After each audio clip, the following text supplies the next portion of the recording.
This yard used to be totally full of cars. They were parked literally bumper to door. Got the big shop building. Obviously they did leave kind of a mess out here.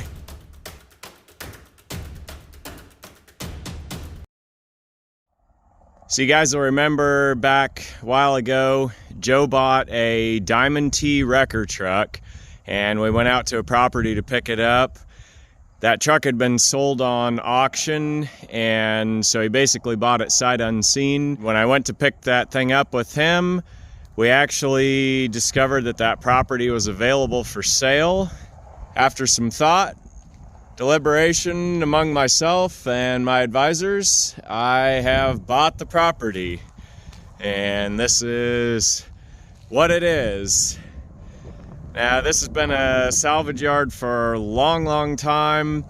It was A Valley Auto Salvage, and then it was Countryside Salvage, and those are pretty distinct periods. When A Valley had it, it was fenced, organized. The section over behind this fence was their little impound holding area. And then in the Countryside years, well, you can kind of see what happened. It fell into decline and decay and kind of became a bit of a dumping ground. There were quite a few campers and just a lot of debris and things out here. Now, this yard used to be totally full of cars. They were parked literally bumper to door, and there were trucks and semis. All that stuff's been cleaned out and hauled off for scrap.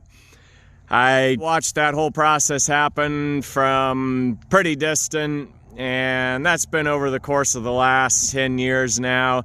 And it was pretty frustrating because you just couldn't get together with those guys on any reasonable wavelength for trying to save some of that old stuff. And so unfortunately, it hurt to see a lot of it go away and get wasted, but it just wasn't any financially viable predicament that I was in any kind of position to be able to do anything about and really have the numbers come out.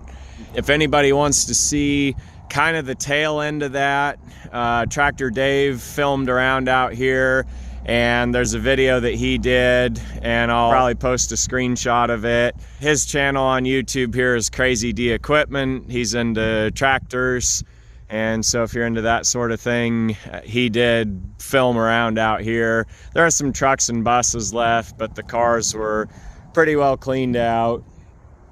I've got a big pile of tires. Now, I remember this yard the way it was with all the vehicles, and honestly, it's surprising that there aren't more out here than just this. So I've been kind of waiting to film this video because I wasn't sure exactly what to say, and so I've hauled some loads of iron out of here, and so I'll show that in the second video immediately following this one. You can see, I mean, there's a lot here. I haven't filmed yet because the stuff that I have pulled out, you really can't tell the difference that anything's left. The property. So just been sorting some at a time. I'm pulling all the wood and brush out and putting that in these bed liners. And so that's gonna be burned on site. And then any of the fiberglass, plastic, that sort of thing is all gonna get hauled to the landfill. I know it's somewhat tempting and guys do burn that stuff, but I'm like, I just don't want a bunch of contaminated ash out here. So just gonna keep the burning to the wood and the brush.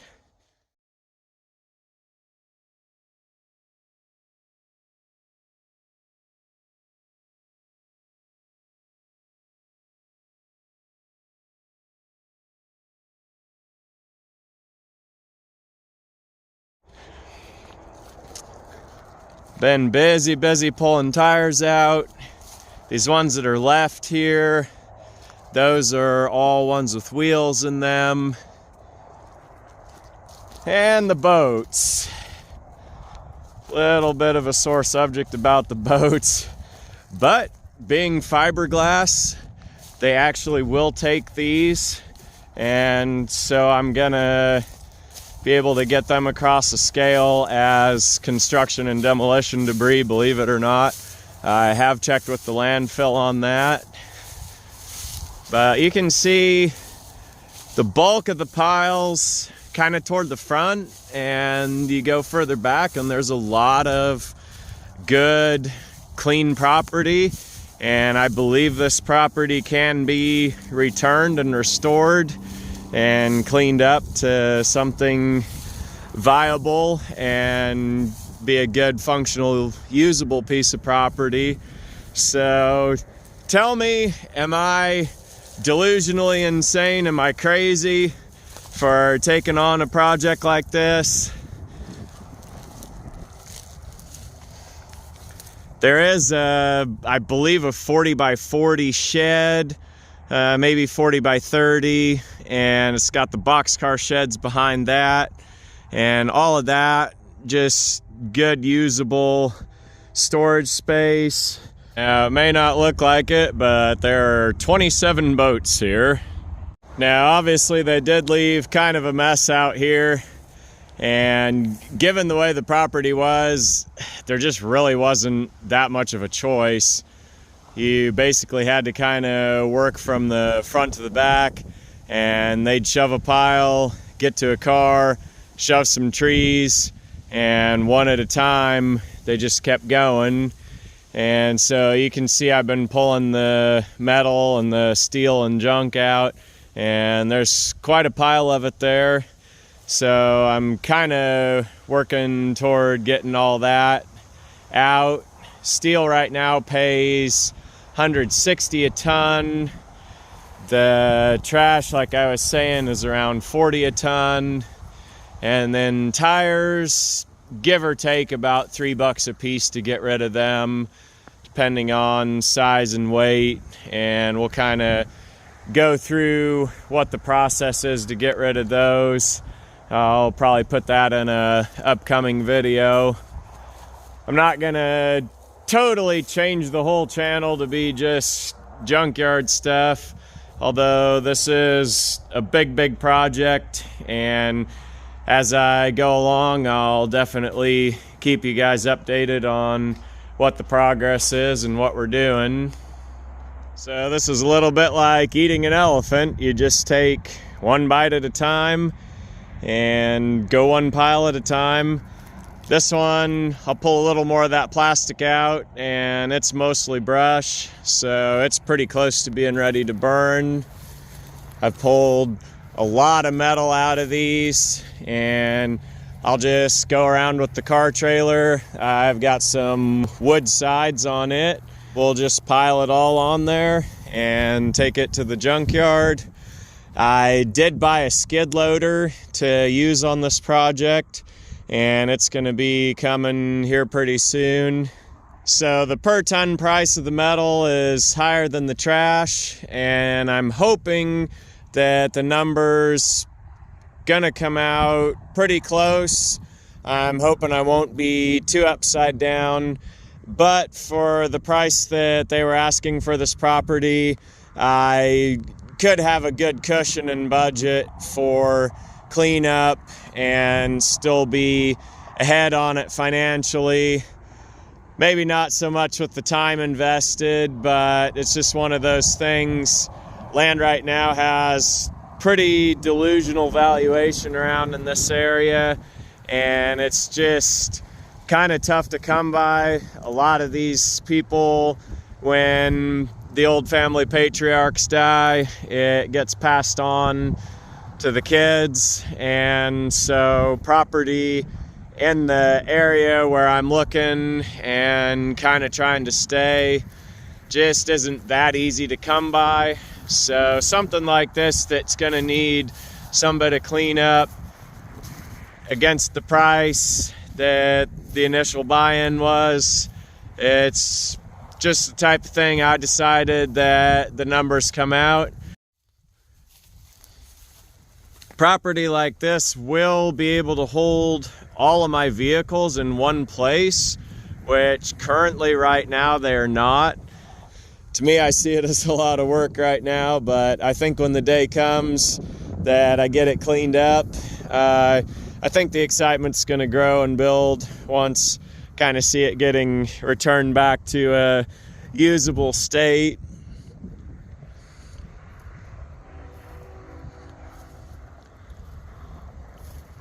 So like I said before, it's just eating an elephant one bite at a time. And there's a 6 months to a year plan. There's a 5-year plan, a 10-year plan. And I'm hoping stick around for quite a while and the channel goes on. And as I work that direction, you guys will be able to see it. So comment below, what do you think? Was this a good idea? Or was this something maybe should have not taken on? More debris piles, more trees that need to come down. And you look in these and there's a decent amount of steel still left in them. I think they just focused on grabbing the big pieces when they were scrapping out of here.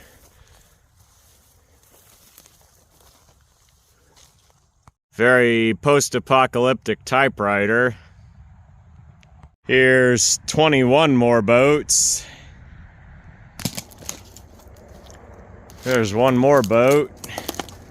So I kind of added up the value of what was here when I was in the decision-making process on this place.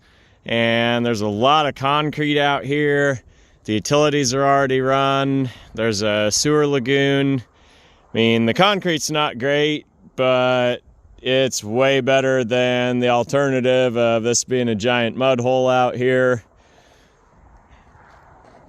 Got the big shop building, and it does need some work, but pretty much the value of all of the structures in the concrete by themselves, I don't think a guy could have built and put these on here for what we bought the whole place for. So definitely needing some work in the inside. If a guy really was going to work out of here, all that insulation would need to be redone.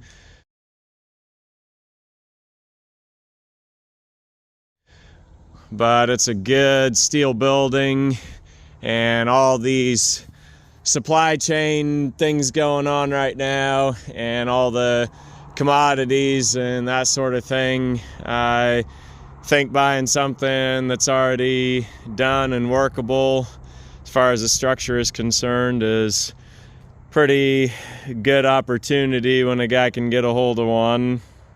More junk, more debris, and half a boat. So there's 49 and a half boats out here.